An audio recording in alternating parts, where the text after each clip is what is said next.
The crying that stopped Emma Rodriguez's heart wasn't human, but the pain behind it was more real than anything she'd ever heard.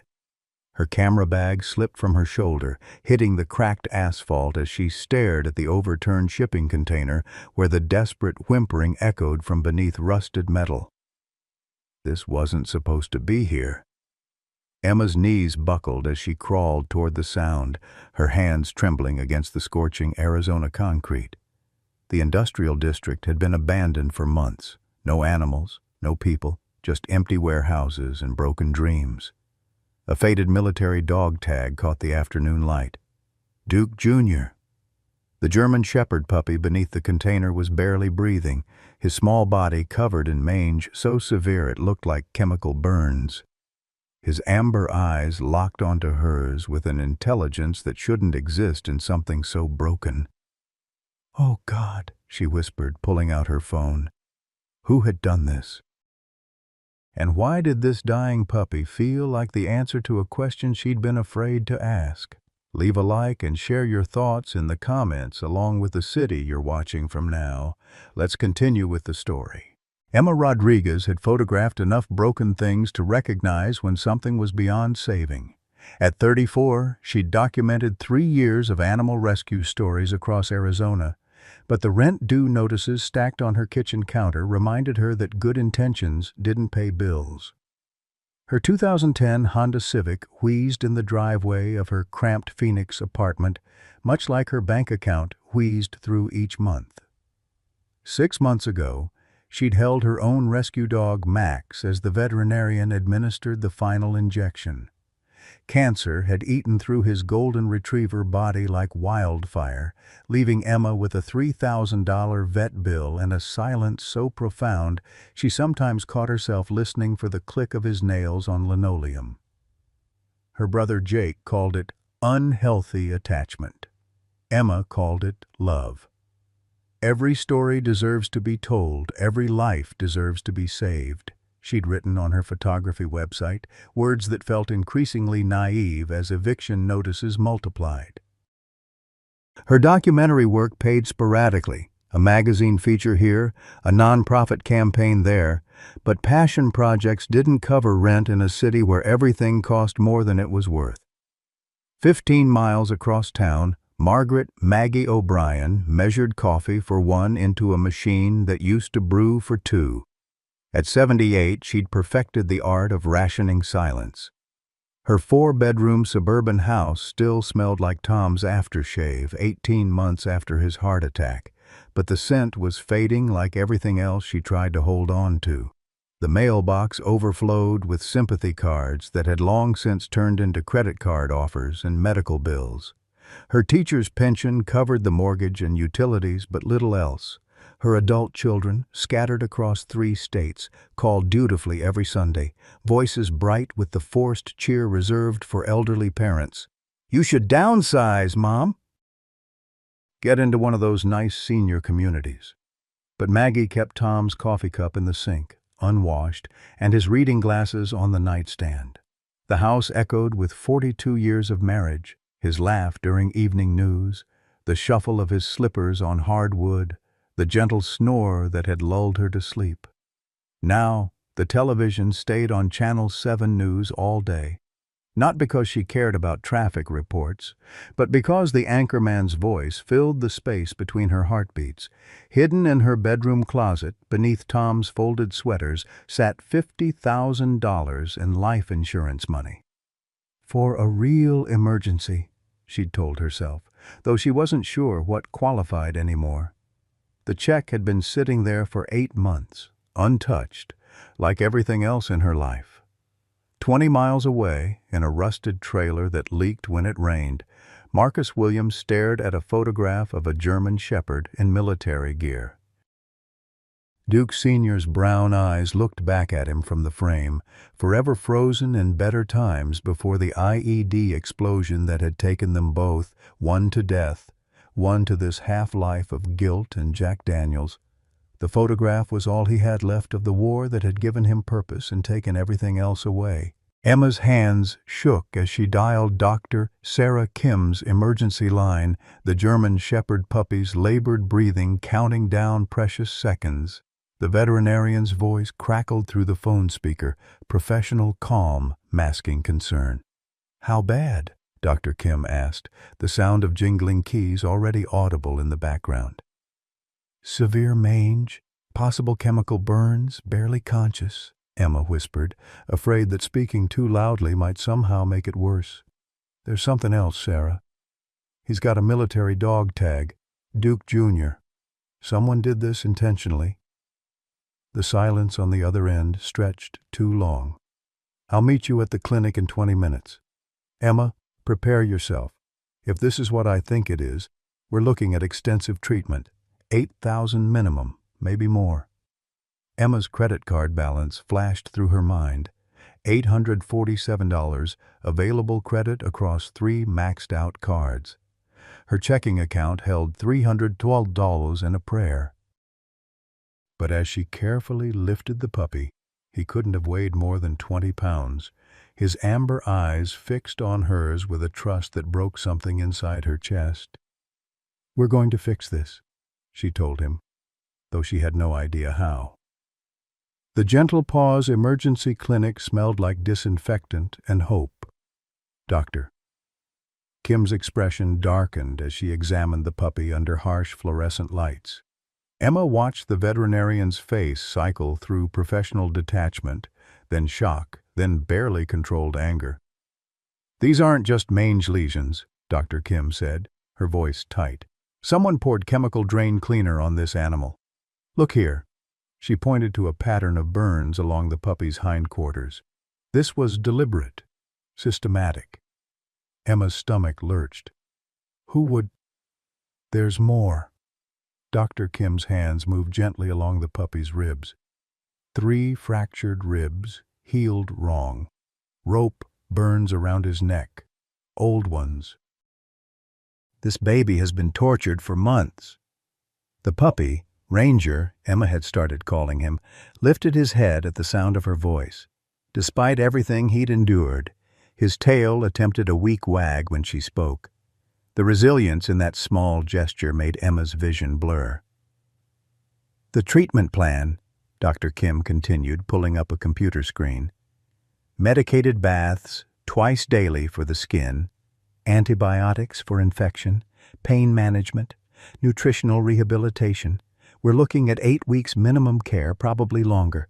And, Emma," she paused, meeting her friend's eyes, "even with treatment, there's no guarantee. The chemical damage is extensive." Emma stared at the estimate. $8,247, more money than she'd made in the last 3 months combined. Her brother Jake's voice echoed in her head. "You can't save every broken thing, Em. Sometimes you have to make practical choices."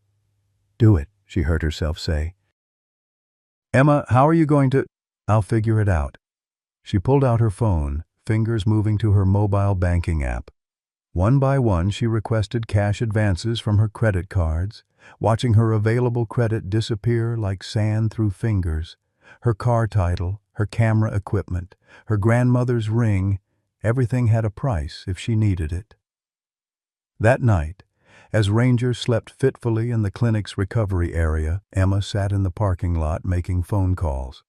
Her brother Jake's lecture about throwing good money after bad lasted 15 minutes. Her editor at Arizona Wildlife magazine expressed concern about her emotional decision-making. Her landlord was less diplomatic about the late rent. But something had shifted when she'd looked into Ranger's eyes. For 6 months since Max died, she'd felt like she was sleepwalking through her own life, taking pictures of other people's stories while avoiding her own. This puppy, broken, abandoned, tortured, somehow felt like a mirror. And the next morning brought the first surprise. Dr. Kim called Emma before 7 a.m., excitement replacing the previous day's concern. "You need to see this," she said. "Ranger's doing something I've never witnessed before." Emma arrived to find Ranger standing in his recovery kennel, weak but alert. In the kennel beside him, a three-legged pit bull mix named Lucy, scheduled for euthanasia due to aggressive behavior, was lying calmly for the first time in weeks. Lucy's been here for a month, Dr. Kim explained. Resource guarding, fear-based aggression, completely unadoptable. But watch this. Ranger pressed his small body against the kennel divider, making soft, rhythmic sounds. Not quite whining, not quite humming. Lucy's breathing slowed, her tense muscles relaxing visibly. "It's like he's talking to her," Emma whispered. 24 hours ago, Lucy tried to bite me when I brought her food. This morning, she let me check her surgical site without sedation. "I've been a veterinarian for 15 years, Emma. I've never seen anything like this." As if sensing their conversation, Ranger turned toward Emma, his amber eyes bright with an intelligence that seemed impossible for a 4-month-old puppy who'd barely survived hell. In that moment, watching him comfort another broken animal, Emma realized she wasn't just saving him. He was saving something in her, too. 2 weeks later, Emma's phone exploded with notifications she never expected.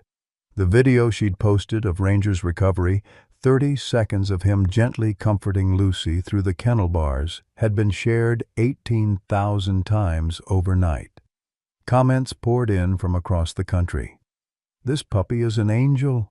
Who could hurt something so innocent? How can I donate?" Emma stared at her laptop screen in disbelief as the donation counter climbed. $5,000, then $7,000, then beyond what she'd dared to hope. Among the hundreds of messages, one email stood out. No name, just an Arizona phone number and 4 words: "For Duke Jr.'s healing."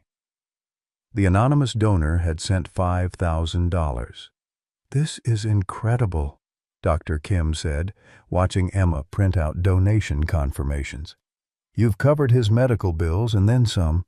That video really touched people." But Emma's relief was short-lived. That afternoon, a rusty pickup truck pulled into the clinic parking lot, and a man with haunted eyes and trembling hands walked through the front door. He wore a faded army t-shirt and carried a manila folder thick with papers.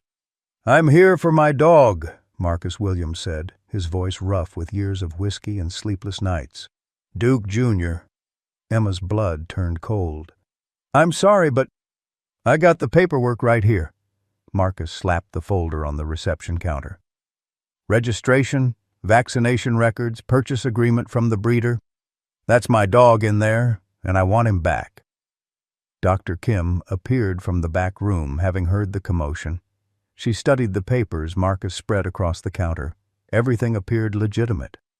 Duke Jr., German Shepherd, born March 15th, registered to Marcus Williams.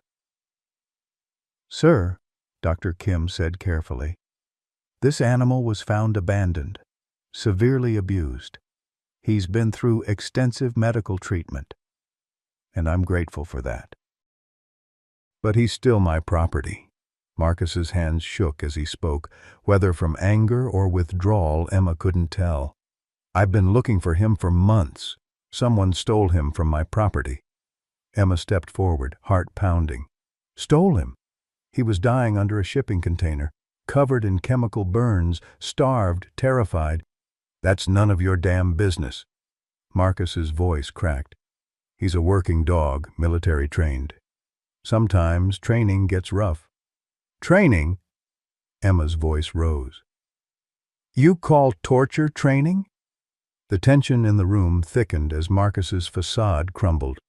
His eyes darted to the kennel area where Ranger was recovering, and for just a moment something that looked like pain flickered across his face. "You don't understand," he whispered.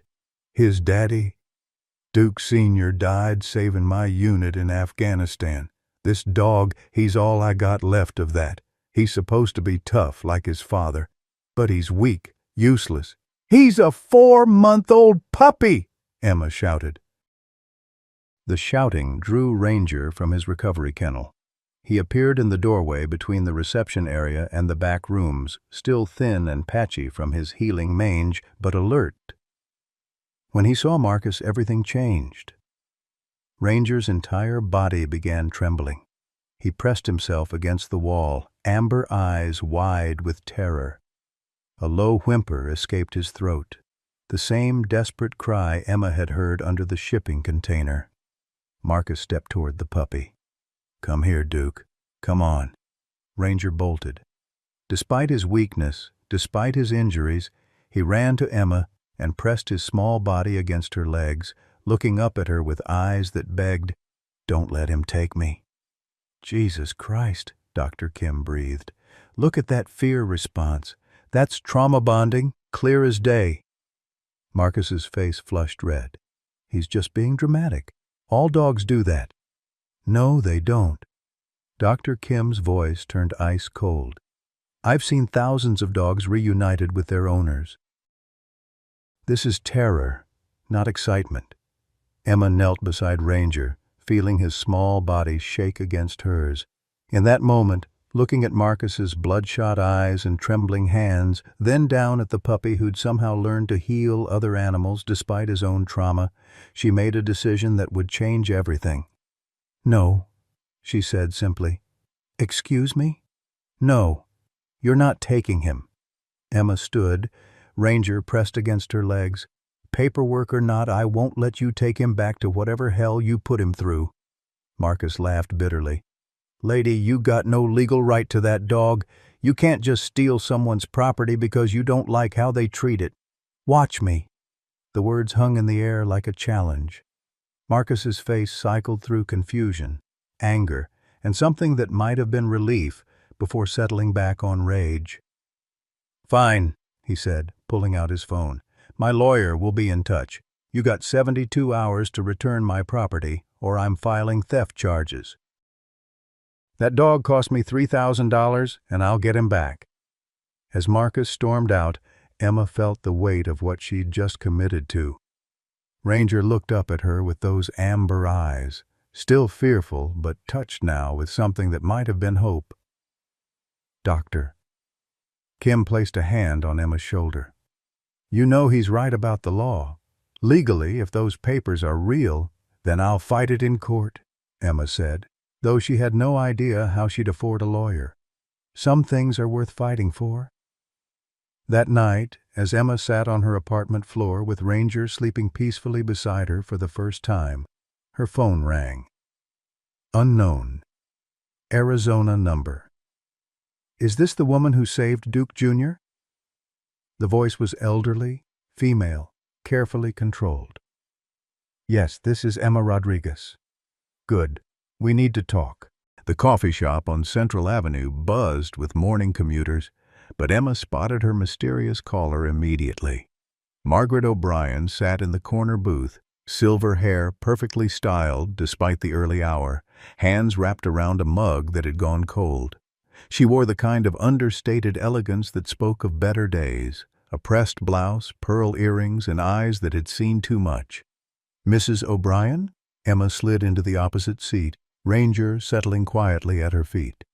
The puppy had refused to leave her side since the confrontation with Marcus. "Call me Maggie, dear, and this must be the famous Duke Jr." Maggie's voice carried the authority of someone who'd spent decades managing unruly children. "Though I hear you call him Ranger now." Emma studied the older woman's face, searching for clues. "You were the anonymous donor, the $5,000. Among other things." Maggie reached into her purse and pulled out a check. Emma's eyes widened at the amount. $25,000. For his legal defense fund, and whatever else he might need. "I can't accept this. I don't even know you." Maggie's laugh was dry as autumn leaves. "Oh, but I know you, Emma Rodriguez. More importantly, I know Marcus Williams. You see, that angry, broken man who wants to take this puppy back to hell, he's my son."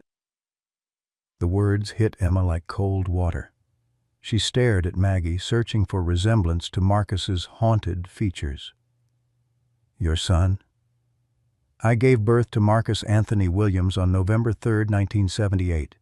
Gave him up for adoption 3 days later when I was 16 and unmarried. Maggie's fingers traced the rim of her coffee cup. I've been watching him from a distance ever since. Watching him struggle, fail, hurt everything he touches, including that innocent animal. Emma felt Ranger shift against her leg, as if sensing the tension. You've been watching him for 45 years? I hired private investigators when he turned 18, followed his military career, his marriage, his divorce, his descent into whatever he's become now. Maggie's voice cracked slightly. I bought Duke Jr. for him before his last deployment. Thought maybe having something to care for would give him purpose. The pieces began falling into place. But something went wrong. Everything went wrong. His partner, Duke Sr., died in an explosion. Marcus came home broken, blamed the dog for not being like his father, started drinking, got violent. His wife left, took their son Tyler with her. Maggie pulled out a worn photograph. Marcus, in dress uniform, younger, smiling, with a German shepherd by his side. That's the man I hoped he could be. This is who he became. Emma stared at the photo, trying to reconcile the proud soldier with the broken man who'd terrified Ranger. Why didn't you contact him directly? Tell him who you are. I tried 15 years ago. He was married then, seemed stable. I hired a lawyer, had him reach out. Maggie's eyes filled with unshed tears. Marcus told the lawyer that his birth mother was dead to him, that if I ever tried to contact him again, he'd file a restraining order. The coffee shop noise faded around them as Emma processed this revelation. So you've been helping him anonymously? Paying his rent when he couldn't? Covering Tyler's school expenses when his ex-wife struggled? Making sure he had legal representation when he got arrested for public intoxication? Maggie wiped her eyes with a tissue. And now, paying for a lawyer to fight him for custody of a dog I bought him in the first place. Emma reached across the table and touched Maggie's hand. You could have just let Marcus take Ranger back and watch my son destroy the one pure thing left in his life. Watch him turn his pain into someone else's suffering. Maggie shook her head. I've enabled his destruction for too long. Sometimes love means standing in someone's way. Over the next 3 weeks, Emma's life transformed in ways she never expected. The legal battle became a media sensation, the war veteran fighting to reclaim his dog versus the photographer who refused to return an abused animal. Opinion pieces flooded social media, dividing readers between property rights and animal welfare. Maggie hired the best animal rights lawyer in Phoenix, a fierce woman named Catherine Silva, who'd built her career on impossible cases. But the law was frustratingly clear. Absent criminal conviction for animal cruelty, ownership papers trumped everything else. We're fighting an uphill battle, Catherine explained during their first meeting. Marcus's military service, his PTSD diagnosis. A sympathetic judge might see this as a veteran trying to recover his emotional support animal. Emma's apartment became a fortress. Ranger slept on her bed, followed her to the bathroom, pressed against her legs during every phone call with reporters. The donations kept pouring in, $40,000, $50,000, enough to cover legal fees and Ranger's lifetime care. But money couldn't change the fundamental problem. Marcus legally owned him. The breakthrough came from an unexpected source. Emma's editor at Arizona Wildlife magazine called with news that made her hands shake. Emma, you need to see this. We got an anonymous tip with video footage. His voice was grim. It's bad, really bad. The security footage was grainy, time-stamped 3 months earlier. It showed a teenage boy in a backyard, systematically torturing a German shepherd puppy with a garden hose, chemical spray, and what looked like a cattle prod. The boy's face was partially obscured, but the dog was unmistakably Ranger. Jesus, Catherine breathed when Emma showed her the footage. This changes everything. But we need to identify the perpetrator. Emma stared at the teenager in the video. Something about his movements, his posture, seemed familiar. "I need to talk to Marcus." "Emma, that's not a good idea." "No, Catherine. Look at this kid's age, his build. What if Marcus isn't the abuser? What if someone else had access to Ranger?" The meeting took place at a neutral location, the same coffee shop where Emma had met Maggie. Marcus arrived looking worse than before, if that was possible. His hands shook constantly now, and his eyes held the hollow look of someone who'd stopped sleeping entirely. "You wanted to see me," he said, sliding into the booth across from Emma and Catherine. "My lawyer says I shouldn't be talking to you." "Marcus, I need to ask you about Tyler." The change in his expression was immediate. Pain, guilt, and something that looked like fear flickered across his features. "What about Tyler?" Emma pulled out a still frame from the security footage, the teenager's face partially visible. "Is this your son?" Marcus stared at the image for a long moment, his breathing becoming labored. "Where did you get this?" "Anonymous tip. Security camera footage from 3 months ago." "Marcus, is Tyler the one who hurt Ranger?" The silence stretched between them like a canyon. Marcus's shoulders began to shake, and when he finally spoke, his voice was barely a whisper. "I taught him that violence was strength. When his mother left, when I couldn't handle my own demons, I showed him that hurting things made you powerful." Tears streamed down his weathered face. "He took Duke Jr. because he knew it would hurt me. Every time I tried to get sober, every time I tried to be better, Tyler he'd make sure I knew I was weak." Catherine leaned forward. "Where is Tyler now?" "Foster care. Has been for 2 years. But he's 17, Emma." "He turns 18 in 6 weeks, and then—" Marcus's voice broke completely. "Then he's free to do whatever he wants, and I won't be able to protect anyone from him anymore." Emma felt pieces of a horrible puzzle clicking into place. "Marcus, you weren't trying to reclaim Ranger to hurt him. You were trying to protect him from Tyler." "Tyler knows where I live, knows I've been looking for Duke Jr. If he finds out the dog survived, if he discovers where the dog is—" Marcus looked directly at Emma for the first time. "He'll finish what he started, and he'll do it to hurt me." The weight of this revelation settled over the table like a shroud. Emma realized that everyone had been wrong about everything. Marcus wasn't the monster. He was another victim, trapped in a cycle of violence and guilt, trying to protect the same creature they all wanted to save. "There's something else," Marcus continued, his voice gaining strength. "Tyler doesn't know about his grandmother. Doesn't know Maggie exists. But if this goes to court, if this becomes public, he'll find out," Catherine finished. Emma felt Ranger press closer to her leg, as if sensing the growing danger. The puppy who'd already survived hell might not survive what was coming next. "What do we do?" Emma asked. Marcus looked up at her with eyes that held the first spark of hope she'd seen in them. "We protect him. All of us. Together." The storm that would change everything began with a weather warning scrolling across Emma's television screen. Flash flood watch in effect for Maricopa County, monsoon conditions expected to intensify overnight. She barely registered the alert, focused instead on the stack of legal documents Catherine had delivered that morning.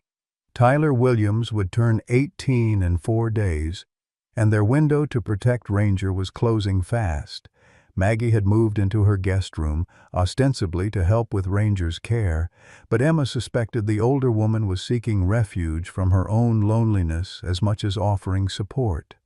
Marcus visited daily, sober now for 3 weeks, his hands steadier but his eyes still haunted by decades of mistakes he couldn't undo. "Tyler's been calling me," Marcus confessed during their evening strategy session. Wants to meet when he ages out of foster care, says he has something that belongs to me. Emma's blood chilled. He knows about Ranger. He's known all along. Been watching us, probably. Tyler's smart, Emma. Smarter than me, anyway. He's been planning something. The first emergency call came at 2:17 a.m. Emma jolted awake to her phone ringing and Ranger whimpering anxiously beside her. Dr. Kim's voice was tense with urgency. "Emma, I need you at the clinic now. We've got a situation." "What kind of situation?" 23 dogs from the River Valley shelter. Their facility's flooding and we're the only emergency clinic with space. But Emma, some of these animals are in bad shape. Trauma cases, medical emergencies. We need all hands. Emma looked at Ranger, whose amber eyes reflected her own worry. "I'll be there in 20 minutes. Bring Ranger," Dr. Kim added unexpectedly. "I know it sounds crazy, but some of these dogs, they might respond to him the way Lucy did." The drive through Phoenix's empty streets felt ominous.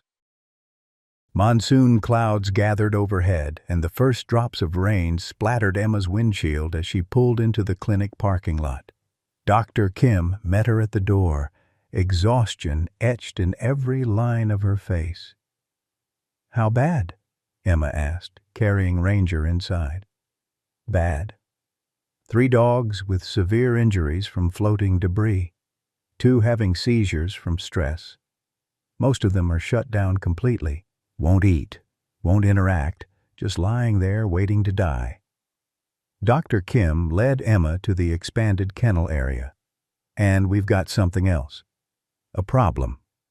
The problem stood 6 feet tall and wore a foster care facility sweatshirt. Tyler Williams was 17 years old, lean and angular like his father, but his eyes held a coldness that made Emma's skin crawl. He stood beside one of the emergency kennels, supposedly volunteering to help with the flood rescues. "Tyler!" Marcus's voice was tight with fear as he approached from the back room. "What are you doing here?" "Community service, Dad." "Court-mandated volunteer hours." Tyler's smile was all wrong, too wide, too sharp. "Figured I'd help with the poor animals. Isn't that what good people do?" Emma instinctively stepped in front of Ranger, but Tyler's attention was already fixed on the puppy. Recognition flickered across his features, followed by something that looked like anticipation. "Well, hello there, Duke Jr. Long time no see." Ranger's reaction was immediate and visceral. The puppy pressed himself against Emma's legs, trembling violently. A low whine escaped his throat, the same sound of terror Emma had first heard under the shipping container. "You need to leave," Emma said, her voice steady despite her racing heart. "Actually, I don't. I'm legally volunteering here, helping with emergency rescue efforts. Very noble of me, don't you think?" Tyler's gaze never left Ranger. "Besides, I turn 18 in 3 days. Then dear old Dad and I are going to have a long overdue conversation about what belongs to whom." The night descended into controlled chaos. Rain hammered the clinic's roof as Emma and Dr. Kim worked to stabilize the flood rescue dogs. But it was Ranger who proved most valuable. Despite his own trauma, despite Tyler's threatening presence just rooms away, the young German shepherd moved from kennel to kennel, somehow calming the most distressed animals. "It's incredible," Dr. Kim whispered, watching Ranger lie quietly beside a pit bull mix who'd been seizing for hours. "Her vitals are stabilizing just from his presence." Emma split her attention between the medical emergencies and keeping Ranger away from Tyler, who seemed to be everywhere at once, mopping floors, carrying supplies, always managing to position himself where he could watch the puppy with those cold, calculating eyes. At 4 a.m., Maggie arrived with coffee and sandwiches for the exhausted staff. She took one look at Tyler and went rigid. "Who is that boy?" she asked Emma quietly. "Tyler, Marcus's son." Maggie's face went white. "He doesn't know about me." "Marcus, what is he doing here?" Marcus appeared at her elbow, looking older than his 45 years. "Volunteer work. Court-ordered. But, Mom," he caught himself, glancing around to make sure Tyler hadn't heard. "Maggie, I think he's planning something." The crisis peaked at dawn. One of the flood rescue dogs, a massive mastiff with severe injuries, had taken a turn for the worse. Dr. Kim worked frantically to stabilize him while Emma assisted. In the chaos, no one noticed Tyler slip into the kennel area where Ranger was resting. Emma heard the commotion first, a sharp yelp followed by angry barking from multiple dogs. She ran toward the sound, finding Tyler backed against a wall with Ranger at his feet.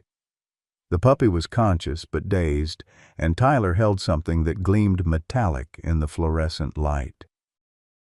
"Put it down," Emma commanded. "Put what down?" Tyler's innocent expression was perfectly crafted. "I was just petting the dog and he got excited, knocked himself against the kennel door. Poor little guy." But Emma saw the small shock device Tyler palmed behind his back, the same type of cattle prod visible in the security footage. "I said put it down." "Emma!" Dr. Kim's voice carried panic. "I need you here now. We're losing the mastiff." The impossible choice crystallized in that moment: rush to help save the dying dog or stay to protect Ranger from Tyler. Emma looked into the teenager's eyes and saw her decision reflected back at her. He'd counted on this exact scenario. "Go ahead," Tyler said softly. "Save the big dog. I'll keep an eye on little Duke Jr. for you." That's when Ranger made the choice for her. Despite his fear, despite his small size and recent trauma, the puppy positioned himself between Tyler and the door to the main clinic. His amber eyes were fixed on Tyler with an intensity that seemed impossible for such a young animal. "He's protecting them," Emma realized. "He's protecting the other dogs."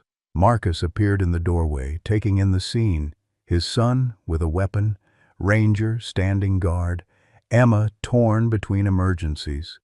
For a moment, 3 generations of Williams men stared at each other across a space filled with years of pain and broken promises. "Tyler," Marcus said quietly, "we need to talk." "Oh, we will, Dad. Very soon."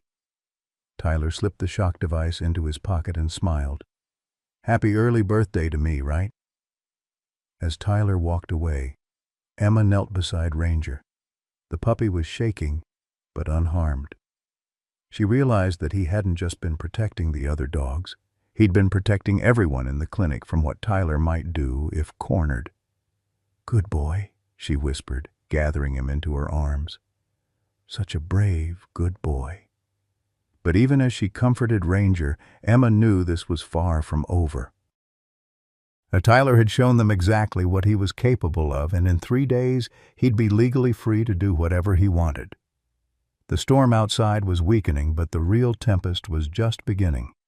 Dr. Kim appeared beside them, exhaustion and relief warring in her expression. "We saved the mastiff. Critical but stable." She looked around the kennel area. "Where's Tyler?" "Gone," Marcus answered. "But he'll be back." Maggie approached slowly, her face pale. "Marcus, there's something I need to tell you. Something about Tyler that you don't know." "What?" "When I hired investigators to follow your life, they didn't just watch you. They watched your family too.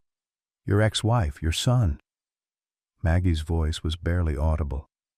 "Tyler's been in therapy since he was 12, diagnosed with conduct disorder. The foster family, they're not just providing care, Marcus. They're protecting the community from him." The words hung in the air like a death sentence. Emma held Ranger closer, feeling the weight of what was coming. In 3 days, Tyler would be free, and he would come for all of them. The call came at 3 in the morning on Tyler's 18th birthday. Emma jerked awake to her phone buzzing insistently, Ranger immediately alert beside her.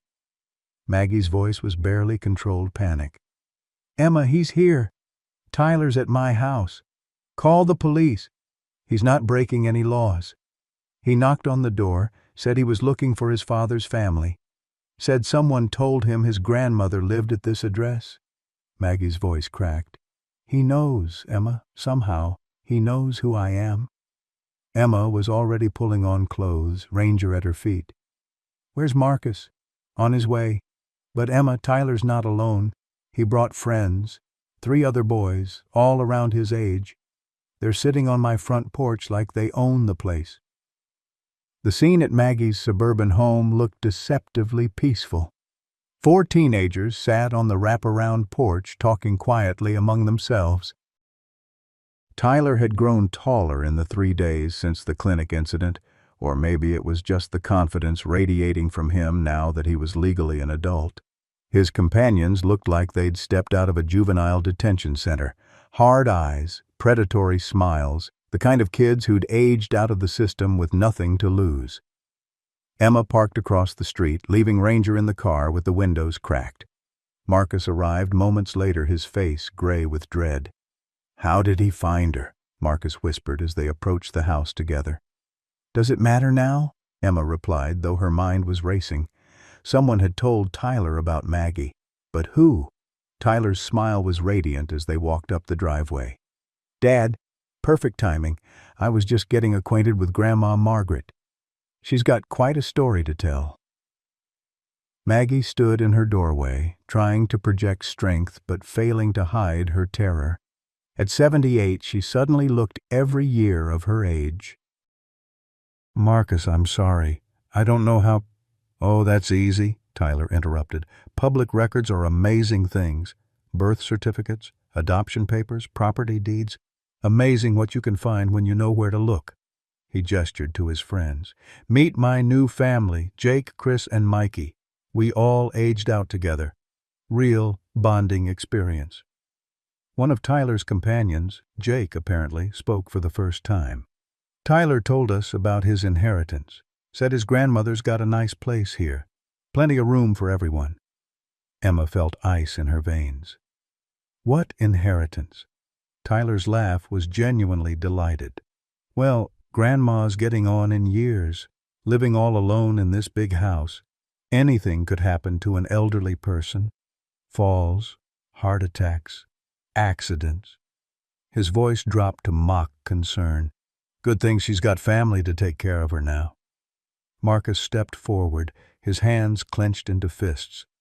"Tyler, you leave her alone." "This has nothing to do with—" "Everything has to do with her, Dad. See, I did some more research. Grandma Margaret's been paying your bills for years. Your rent, your legal fees, even bought you that stupid dog in the first place." Tyler's mask of civility began slipping. "She's got money, Dad. Lots of it. Life insurance, teacher's pension, property equity. And she doesn't have any other family to leave it to." "Tyler, please." Maggie's voice was barely a whisper. "Whatever you want." "What I want is simple. I want what's mine. You gave up my father, denied me a grandmother for 17 years. You owe me." Tyler stood, his friends rising with him like a pack of wolves. "First, I want the dog. Duke Jr. belongs to my family, and I'm going to finish what I started with him." Emma's heart stopped. "Ranger's not here." "Oh, but he is." Tyler pulled out his phone, showing them a photo taken through Emma's car window, Ranger visible in the back seat. "Nice try, though." The standoff stretched taut as wire. 4 teenage predators against a war veteran with PTSD, a 78-year-old woman, and a photographer who'd never faced real violence in her life. Emma calculated distances, too far to reach her car, too many of them to fight. That's when Maggie surprised everyone. "All right," she said, her voice gaining strength. "Come inside. All of you. Let's discuss this like civilized people." "Maggie, no," Marcus started. "It's okay, Marcus. They want to talk about inheritance. Let's talk." Maggie stepped aside, gesturing for them to enter. "But the dog stays outside. I won't have animals in my clean house." Emma met Maggie's eyes and saw something there. A plan, maybe, or just the stubborn courage of someone who'd taught unruly children for 40 years. Against every instinct, she handed Marcus her car keys. "Stay with Ranger," she whispered. "If this goes wrong, I'm not leaving you and my mother. Someone needs to protect him. That's what this is about, isn't it? Protecting the innocent?" Inside Maggie's immaculate living room, Tyler and his friends spread out like they owned the place. Jake fingered her antique clock, Chris examined family photos, Mikey tested the weight of her brass poker. The threat was clear without words. "Now then," Maggie said, settling into her favorite armchair with the dignity of a queen. "Let's discuss terms." Tyler perched on the edge of her coffee table, close enough to touch her. "Here's the deal, Grandma. You're going to sign over power of attorney to me. For your own protection, of course. You're getting forgetful, making poor decisions with your money." "And if I refuse?"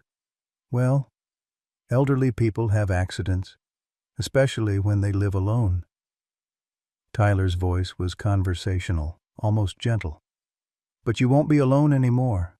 We'll be staying here, keeping you company. Making sure you're safe." Emma realized with growing horror that Tyler had planned this perfectly. Elder abuse was notoriously difficult to prove, especially when the abusers were family members claiming to provide care. By the time anyone realized what was happening, Maggie could be declared incompetent, her assets transferred, her life effectively over. "There's just one problem with your plan," Maggie said calmly. "What's that?" Maggie smiled, the same smile Emma imagined she'd used on countless difficult students over the years. "I've already changed my will. Everything goes to charity now. The house, the money, all of it. As of yesterday." Tyler's facade cracked completely. "You're lying. Legal documents are in my bedroom safe. Witnessed and notarized." Maggie's voice never wavered. "You can kill me if you want, Tyler, but you won't get a penny." The silence that followed was deafening. Emma watched Tyler's face cycle through disbelief, rage, and something that looked like genuine admiration for his grandmother's defiance. Then Jake spoke up. "So kill her anyway. And the photographer. Make it look like a break-in." "No." Tyler held up a hand, his cold calculation returning. "There's still the dog, and he's got sentimental value, don't you, Dad?" He looked toward the window where Marcus waited with Ranger. "Besides, Grandma's got time to change her mind, especially if she watches what happens to things she cares about." Emma's blood turned to ice as Tyler's real plan became clear. Maggie had called his bluff on the money, but he still had weapons to use against her. And the most vulnerable weapon was sleeping in Emma's car, trusting the humans who'd promised to protect him. Tyler was going to torture Ranger to death in front of them, and there was nothing they could do to stop him. What happened next unfolded like a terrible slow-motion sequence that would replay in Emma's nightmares for years. Tyler stood and walked to the window, his three companions moving with practiced coordination. Through the glass they could see Marcus sitting in Emma's car, Ranger curled peacefully in his lap, the first time the war veteran and the puppy had found any measure of peace together. "Chris, go get them," Tyler said quietly. "Tell my father that Grandma wants to see the dog.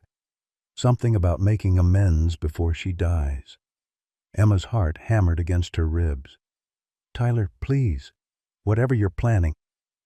"What I'm planning is a family reunion," Tyler interrupted, his voice taking on that mockingly gentle tone that made Emma's skin crawl. "See, Dad's been sober for almost a month now, clean, responsible, trying to be a better man. But I know something about Marcus Williams that you don't." Maggie had gone very still in her chair, as if she sensed what was coming. "Dad's been clean before. Lots of times, but he always breaks. Always finds a reason to hit the bottle again, to disappoint everyone who believes in him." Tyler's smile was sharp as broken glass. "All it takes is the right trigger." Through the window they watched Chris approach Marcus with what appeared to be a friendly conversation. Marcus looked toward the house, confusion evident even from a distance. After a moment's hesitation, he gathered Ranger in his arms and headed toward the front door. "You see," Tyler continued, settling back onto the coffee table directly in front of Maggie, "I've studied my father's patterns. Every time he starts to recover, every time he finds something worth staying sober for, something terrible happens to it. His marriage, his military career, his relationships. Bad luck, people said. Circumstances beyond his control." Emma felt understanding dawn like a sickness in her stomach. "It was you. You've been sabotaging him." "I've been teaching him valuable lessons about hope," Tyler corrected. "Hope is dangerous for people like us, Miss Rodriguez. It makes you weak, makes you believe in things that don't exist. Better to accept that the world is cruel and act accordingly." The front door opened and Marcus entered with Ranger in his arms. The puppy immediately sensed the tension in the room, pressing closer to Marcus and scanning the unfamiliar faces with wary intelligence. "Maggie wanted to see him?" Marcus asked, confusion evident in his voice. "Actually, Dad, Grandma and I have been having a fascinating conversation about family dynamics," Tyler said, standing slowly. "About patterns of behavior, genetic predispositions, the sins of the fathers being visited on the sons." Marcus's face went pale as he finally understood what he'd walked into. "Tyler, whatever this is about, just talk to me. Leave them out of it." "But they're not out of it, are they? This woman," Tyler gestured toward Emma, "thinks she can save broken things, and Grandma here thinks her money can buy redemption for the son she abandoned." Tyler's voice hardened. "Time to learn that some things stay broken." Jake and Mikey moved to block the exits while Chris produced something from his jacket, a modified cattle prod, the same type Emma had seen Tyler use in the security footage. The device hummed with electrical energy as Chris tested it. "No," Marcus said, his voice breaking. "Tyler, please, whatever I did to you, whatever mistakes I made, don't take it out on him. He's innocent." "Innocent?" Tyler laughed. "Dad, nothing is innocent. You taught me that. Every time you came home drunk and angry, every time you chose a bottle over being a father, you taught me that innocence is a luxury weak people can't afford." Ranger whimpered softly, sensing Marcus's distress. The sound seemed to cut through Tyler like a knife, and his composure cracked slightly. "But here's what really bothers me," Tyler continued, his voice rising. "This dog, this stupid animal, has done something I never could. He's made you want to be better. In 3 weeks, you've stayed sober for him longer than you ever did for me." Emma saw the truth then, raw and painful. This wasn't about money or revenge. It was about a broken boy who'd spent his life watching his father choose addiction over love, and couldn't bear to see that same father choose sobriety for a dog. "Tyler," Maggie spoke for the first time since Marcus entered, her voice carrying decades of teaching authority. "Your father was broken long before you were born. His addiction, his problems, none of that was about you." "Shut up," Tyler snarled. But there were tears in his eyes now. "You don't get to have opinions about my family. You gave up that right 17 years ago."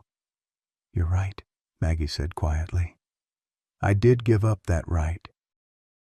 But I never stopped loving him, and I never stopped hoping he'd find his way back to being the man he was meant to be." Marcus was staring at Maggie with dawning recognition. "Mom?" The word hung in the air like a prayer. Tyler's carefully constructed plan wavered as raw emotion flooded the room. For a moment he looked exactly like what he was, a damaged teenager who'd never learned that love and pain weren't the same thing. "She's not your mother," Tyler said desperately. "She's just some old woman with money who feels guilty." "I am his mother," Maggie said firmly. "I gave birth to him when I was 16. I held him for 3 days before I gave him up because I thought it would give him a better life. I've regretted that decision every day since." Marcus sank into a chair, still holding Ranger, tears streaming down his face. All these years, the anonymous payments, the help with legal bills. I couldn't be your mother, Maggie whispered. But I could try to be your guardian angel. Tyler's rage reached a breaking point. He grabbed the cattle prod from Chris and advanced on Marcus and Ranger. Enough! This touching family reunion ends now. Dad, you're going to watch me finish what I started with this dog, and then you're going to remember why hope is poison. But as Tyler raised the weapon, something unexpected happened. Ranger slipped from Marcus's arms and positioned himself between Tyler and the others. The puppy, still small, still healing from months of abuse, stood his ground with a courage that seemed impossible. Ranger, no, Emma breathed. The puppy looked back at her once, his amber eyes conveying something that looked almost like forgiveness. Then he turned to face Tyler, tail wagging slightly, as if trying to communicate that he understood the boy's pain. Tyler stopped, the cattle prod wavering in his hands. What are you doing? Ranger took a small step forward, that soft whine escaping his throat. Not fear this time, but something else. Compassion, maybe. Recognition of another broken soul. He's not afraid of you anymore, Emma realized. He's trying to help you. Tyler's hands began shaking violently. The weapon slipped from his fingers, clattering to the floor. I hate him, he whispered. I hate him because he's everything I wanted to be. Loyal, forgiving, good, despite everything that happened to him. Marcus slowly stood and approached his son. Tyler, you can still be those things. No, I can't. Tyler's voice was barely audible. I'm too broken, Dad. Too angry. I've hurt too many things. Ranger moved closer to Tyler, close enough to touch. The teenager looked down at the puppy who should have been terrified of him, who had every reason to hate him, and saw only acceptance. I'm sorry. Tyler broke down completely, falling to his knees. I'm so sorry for everything. That's when Emma heard the sirens approaching. Someone, probably a neighbor, had called the police when they saw 4 teenagers forcing their way into an elderly woman's home. Tyler's friends scattered immediately, abandoning him to face the consequences alone. But Tyler didn't run. He knelt on Maggie's living room floor, sobbing into his hands while Ranger pressed gently against his leg, the first comfort the boy had received in years. Marcus knelt beside his son, wrapping both Tyler and Ranger in his arms. We're going to get you help, he promised. Real help this time, as a family. Maggie watched from her chair, tears streaming down her weathered cheeks. 3 generations, she whispered to Emma, finally together. As the police sirens grew louder, Emma realized that sometimes salvation came not from punishment, but from the simple act of refusing to give up on love, even when love seemed impossible. 6 months later, Emma stood in the kitchen of what everyone now called Maggie's house, though the deed had been quietly transferred to a family trust that ensured it would always be a place of healing. Snow was falling outside, a rare December miracle in Phoenix that the weatherman kept calling unprecedented. Emma preferred to think of it as blessing. The kitchen smelled like cinnamon rolls and coffee, sage and turkey, all the scents that had been missing from this house during Maggie's lonely months after Tom's death. Now the sounds of life filled every room. Ranger's gentle snoring from his favorite spot under the breakfast table, Marcus's quiet humming as he helped with dinner preparations, Tyler's careful voice reading aloud from his veterinary school application essay in the living room. "How's this sound?" Tyler called out, his voice carrying that tentative hope that had slowly replaced the cold rage over the past months. I learned the difference between strength and cruelty from a 4-month-old German shepherd who taught me that true courage means choosing compassion even when you've been given every reason to choose violence. Maggie looked up from the potatoes she was mashing, her eyes bright with pride. That's beautiful, sweetheart. Dr. Kim is going to love having you as a veterinary assistant while you finish your prerequisites." Emma smiled, remembering Tyler's first day volunteering at the clinic 6 months ago. He'd been terrified that Ranger would remember his cruelty, would react with the same terror that had broken everyone's hearts. Instead, Ranger had approached Tyler with cautious friendliness, as if the puppy understood that healing required forgiveness from both sides. The legal proceedings had been complex, but ultimately merciful. Tyler's public defender, Catherine Silva, who'd stayed on the case pro bono after everything was resolved, had argued successfully for juvenile court jurisdiction despite Tyler's age. The judge, moved by testimony from Marcus, Maggie, Emma, and even Dr. Kim about Tyler's genuine remorse and commitment to change, had sentenced him to supervised probation, mandatory therapy, and community service at animal shelters. "The boy has been failed by every adult system in his life," Judge Harrison had said during sentencing. "But he's also been given something precious, a family willing to fight for his redemption. I'm inclined to give him the chance to prove he deserves it." Marcus emerged from the dining room where he'd been setting the table, pausing to ruffle Tyler's hair as he passed, a gesture of casual affection that would have been impossible 6 months ago. His sobriety was holding strong, bolstered now not by fear of disappointing others, but by genuine desire to be the man his family believed he could be. "Dinner's almost ready," Marcus announced. "Emma, your brother Jake called again. Says he and Linda want to drive down from Tucson tomorrow to meet everyone." Emma's relationship with her brother had slowly healed over the months. Jake's initial horror at her reckless involvement with dangerous people had gradually transformed into reluctant admiration as he watched the Williams family rebuild themselves around the foundation of love and accountability. His wife Linda, a social worker, had been particularly moved by Tyler's transformation. "He also said something about bringing a surprise," Marcus continued with a grin. "Wouldn't say what." The surprise, when it arrived the next morning, was a 2-year-old golden retriever mix named Hope. "She's been in the shelter for 8 months, Linda explained as the dog bounded through Maggie's front door, immediately gravitating toward Ranger with the kind of joyful energy that suggested they'd been destined to be friends. "No one wants older dogs, and she's got some anxiety issues from her previous home. Thought maybe your pack could use another member." Emma watched Ranger greet Hope with gentle patience, his natural empathy immediately recognizing a kindred spirit who'd also survived trauma. Over the past months, Ranger had become something of a legend in Phoenix rescue circles.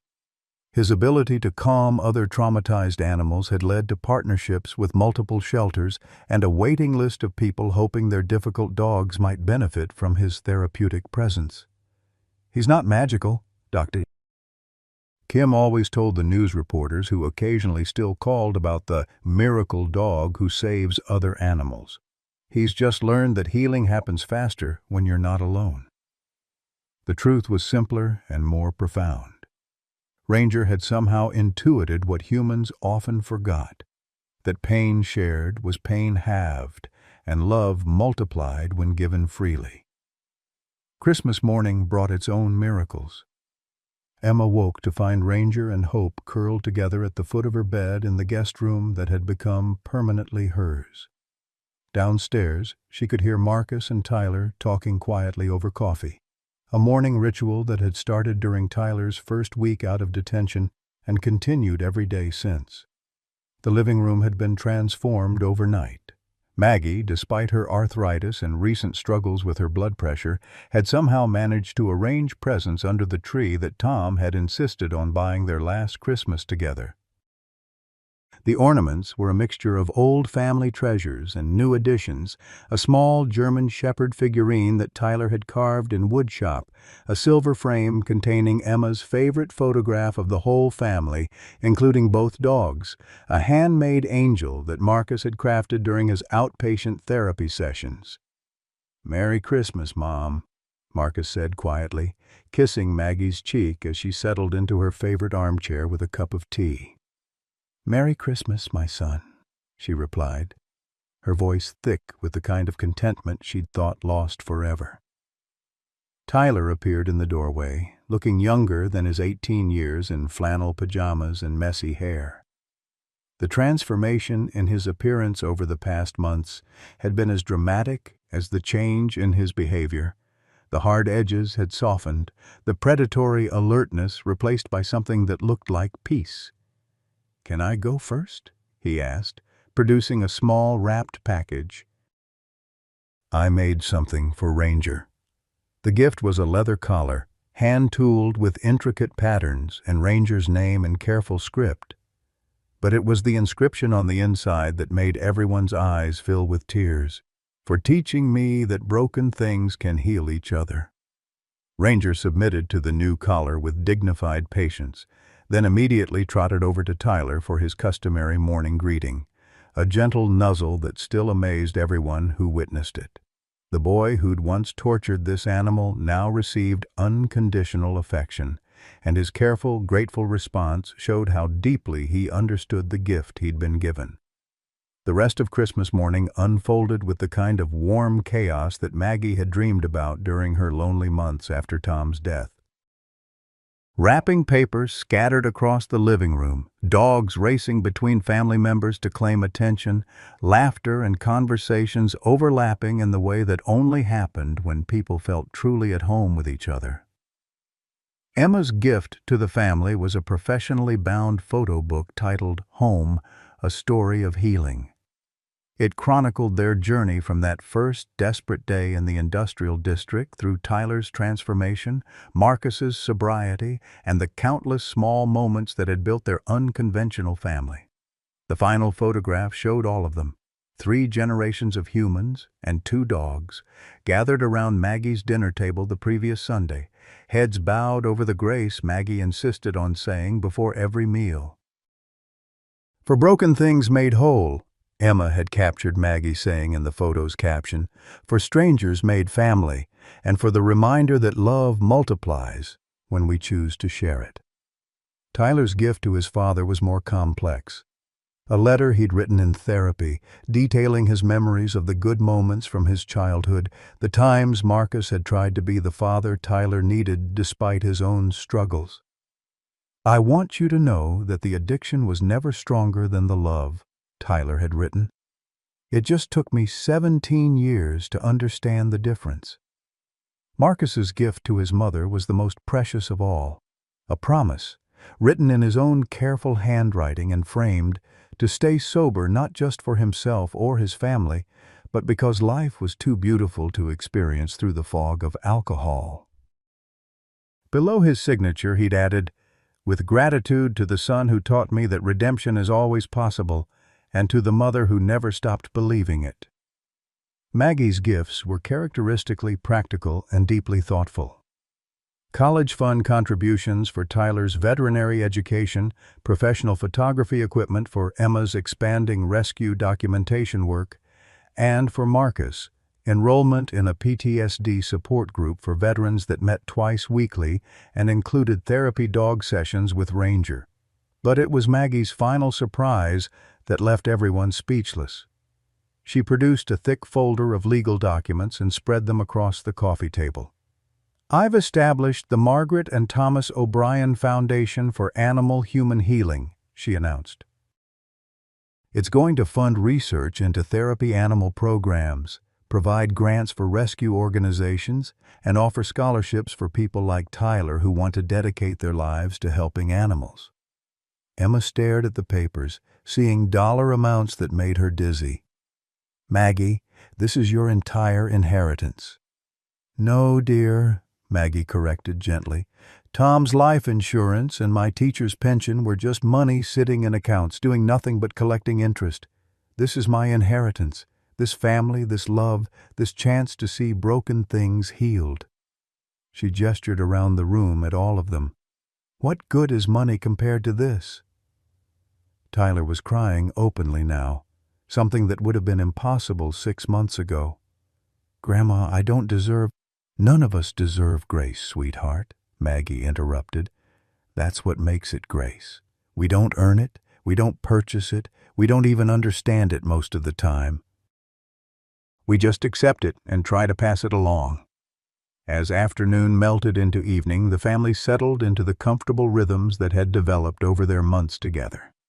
Tyler worked on his college applications with Marcus's help, their heads bent together over vocabulary words and essay structure.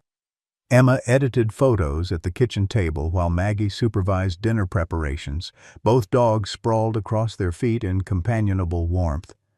The conversation drifted from practical matters, Tyler's spring semester schedule, Marcus's new job at a veteran services nonprofit, Emma's upcoming exhibition featuring rescue animals, to deeper reflections on how dramatically their lives had changed.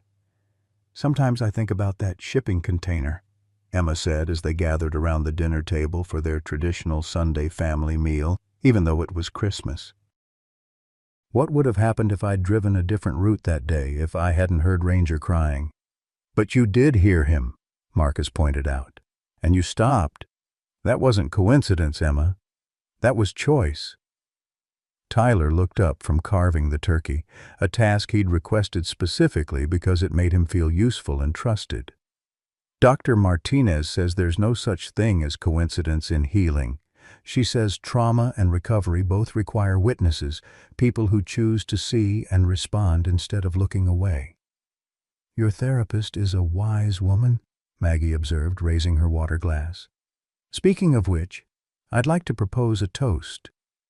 They all raised their glasses, water for Marcus and Tyler, wine for the others, and looked to the matriarch of their chosen family. "To Tom, who would have loved this chaos," Maggie began, her voice strong despite the tears in her eyes. "To second chances and third chances, and however many chances it takes for love to win.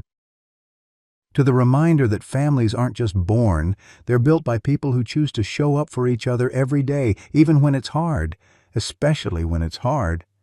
To Ranger," Tyler added quietly, "who taught us that forgiveness isn't weakness. To Maggie," Marcus said, his voice thick with emotion, "who proved that love really can conquer anything, even when it takes 45 years to figure out how. To all of us," Emma finished, "for having the courage to believe that broken things can be made beautiful." Outside, the unprecedented Phoenix snow continued to fall, blanketing the city in the kind of gentle quiet that made impossible things feel not just possible, but inevitable. Inside Maggie's house, their house, 4 humans and 2 dogs settled into the evening with the deep contentment that comes from knowing you're exactly where you belong. Later, as Emma helped clean up the dinner dishes, she found herself thinking about the note she'd discovered in her camera bag that morning. It was written in Maggie's careful teacher's handwriting.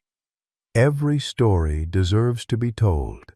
Every life deserves to be saved. Thank you for telling ours." Emma looked around the kitchen at her chosen family. Marcus teaching Tyler to properly wash crystal glasses, Maggie reading a veterinary journal article that Tyler had asked her to explain, both dogs sleeping peacefully in a patch of moonlight, and realized that this wasn't the end of their story, it was just the beginning. Sometimes the greatest gifts come disguised as broken things crying for help. Like many of you, Margaret O'Brien thought her story was ending, widowed at 78, children far away, rattling around a house full of memories and silence. The television news became her companion, filling the space where laughter used to live. Sound familiar? Then a mangy, tortured puppy named Ranger changed everything, proving that it's never too late to build the family you've always dreamed of. Margaret discovered what so many of us forget in our golden years, that love doesn't diminish with age, it multiplies when we choose to share it. Her house, once echoing with loneliness, became a sanctuary where 3 generations healed together through the simple act of refusing to give up on each other. At 78, Margaret learned that sometimes the most broken souls become the most powerful healers, and that the families we choose can be stronger than the ones we're born into. Your next chapter doesn't have to be about downsizing dreams. It can be about expanding love. The best is yet to come, and it might just arrive when you least expect it, asking for help. What family tradition from your past would you love to recreate with new people in your life? Have you ever experienced an unexpected blessing that came disguised as a problem?